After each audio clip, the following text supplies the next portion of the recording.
Seguindo adiante, dentro das opções de material, eu vou selecionar aqui todos os materiais. E eu tenho aqui uma categoria bem grande de opções. Até agora a gente só viu a opção Shine dessa categoria. Que a Shine, como a gente viu, ela vai deixar a tua opção de Specular mais difusa ou mais metálica, mais centralizada numa parte do objeto. Logo abaixo tem aqui a opção de reflexão. Esse reflexão é como que o objeto vai receber a imagem de outros objetos dentro dele. Você teria que primeiro ter mais objetos dentro dele, ou então você vai ver a própria interação entre as letras. Como elas têm cores parecidas, não vai ter muito efeito, muito impacto, mas numa próxima videoaula eu apresento algumas opções diferentes e a gente vai conseguir perceber mais essa reflexão. Mas de qualquer forma, eu vou vir aqui e eu vou aumentar aqui o reflexo, e já dá para perceber como ele também fica mais claro por ele puxar mais luz no reflexo. Quando você trabalha com reflexo, se tivesse alguma imagem em volta para ser refletida, você pode vir aqui em Roundness e definir se essa imagem vai ficar mais embaçada ou mais nítida, através do Roughness. Então você pode vir aqui em Roughness e definir se a imagem vai ficar mais embaçada ou mais definida.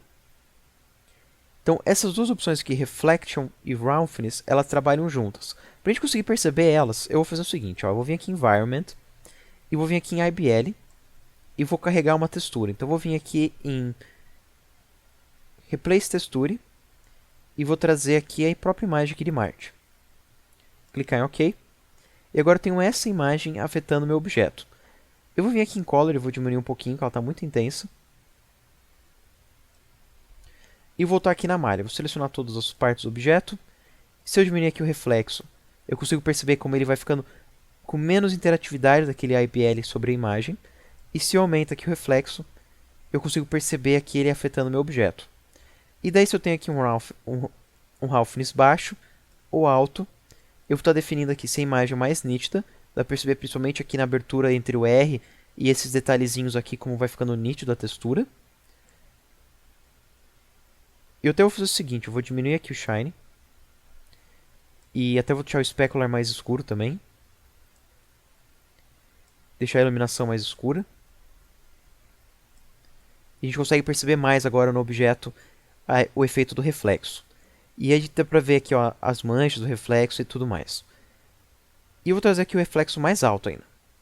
Daí a gente tem bastante reflexo na imagem. Eu vou mudar aqui o Diffuse para uma cor mais neutra para a gente conseguir perceber cada vez mais o reflexo. Então já dá para perceber bem aqui o reflexo na imagem. Se eu deixo aqui o Roughness alto, dá para ver como ele fica bem espalhado na imagem. E se eu deixo ele baixo, como fica bem claro o que é o reflexo. Então, se você tivesse aqui, por exemplo, um espelho, você ia querer bastante reflexo, mas pouco rough. Se tivesse uma água, você vai querer um pouquinho menos de reflexo e um pouquinho mais de roughness. E se tivesse um metal, você tem um roughness bem alto e um reflexo um pouquinho mais baixo. Então você vai trabalhar com essas duas opções em conjunto.